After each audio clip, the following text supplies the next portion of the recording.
Hello guys, we are now in Dubai at Alternative Investment Summit and we met here Gabriel Abed, who is currently Ambassador of Barbados to the UAE. Nice to meet you here, Gabriel. Nice to meet you, Anna. So can you tell us how did you get into the blockchain industry? I know you were quite early. How did you discover what were your first thoughts on it?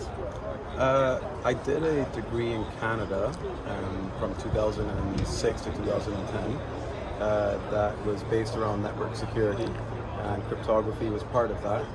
And closer to the end of the degree, many persons within our class started to look at this technology, specifically Bitcoin, because it was the only one on the market. And of course, having an understanding of cryptography, it sparked my interest. And since then, since 2010, I've been involved in the industry. Wow, that's super early, just Bitcoin pioneer. And did you consider it alternative money system, or was it for you just financial asset? It was for me an interesting technology that provided an alternative way of accessing global financial systems.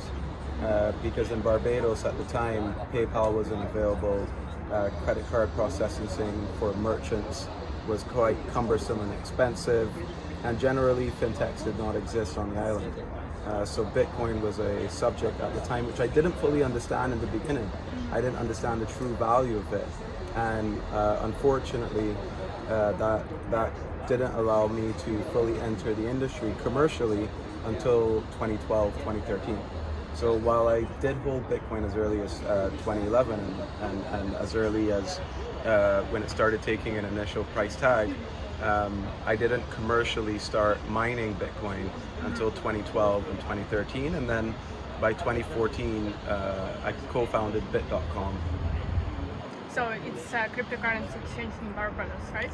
Bit.com was originally a cryptocurrency exchange for the Caribbean and Latin American markets, but on reaching some level of resistance from the banking environment, we end up pioneering central bank digital currencies as a solution to bring the utility of blockchain technology to central banks. So Bit ended up pivoting around 2015 into being a company that was fully focused on central bank digital currencies. Yeah, so you educated governments on central bank digital currencies and pushed it a lot, but still we don't really see much developments and adoption of central bank digital currencies. What's your view on this? How do you see all these developments? Well, it's actually evolved quite a bit. In 2015, 16, 17, and 2018, central bank digital currencies weren't really a topic at most central banks, but today that's a very different story, where we see more than 80 central banks currently pioneering or embarking on a pilot of some form to do with central bank digital currencies.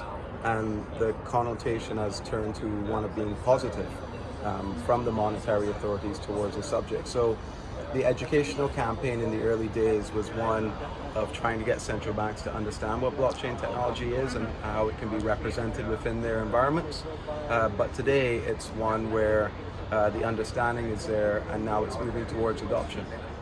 And you're currently ambassador, so can you tell us more about your duties? How do you develop relations between Barbados and UAE? Yes, so currently I'm not involved in the business or blockchain scenarios anymore. I'm fully focused on my duties as the ambassador of Barbados to the United Arab Emirates. And what that looks like is your standard diplomatic objectives, and that is bilateral relationships and ensuring that dual treaties exist between the two nations, ensuring that the two nations come closer together in many different aspects, whether it's culture, business, real estate, various types of activities. But then also there is a focus as well on digital diplomacy, which is one of the agendas of our government. And how do you see regulatory environment in both countries?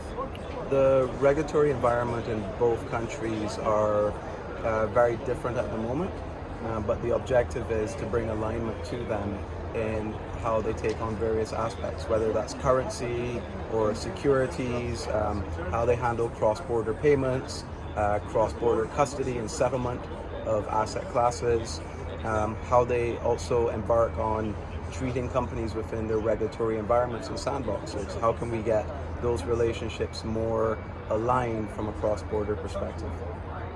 It's interesting, and we now see the hype of DeFi, decentralization, and it somehow doesn't go in line much with central bank digital currencies. So can you share your opinion on that? Different asset classes, you have apples and oranges. You have central bank digital currencies and decentralized technologies, and there is no reason why the two can't work together.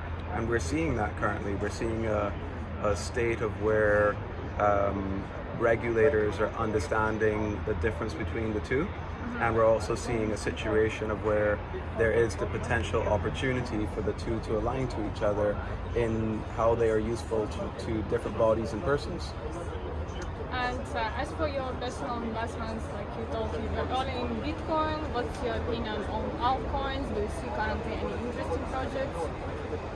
Lots of interesting projects out there, but in line with my duties as ambassador, I stay focused on my role. My previous investments are currently placed, and I'm what you'd consider a holder. Okay, yes, that's the right approach. And as well, can you share with us your thoughts? What do we need for the mass adoption of digital assets from both sides, from the sides of governments and from the sides of retail investors? One simple answer for that is better education. The more educated the market is, whether it's a government or a consumer, the better the adoption will become. Because when a user or a government becomes knowledgeable on these various subjects, they would inevitably adopt these types of technologies because of the various potential and positive impacts that they bring. Yeah, I totally agree with you.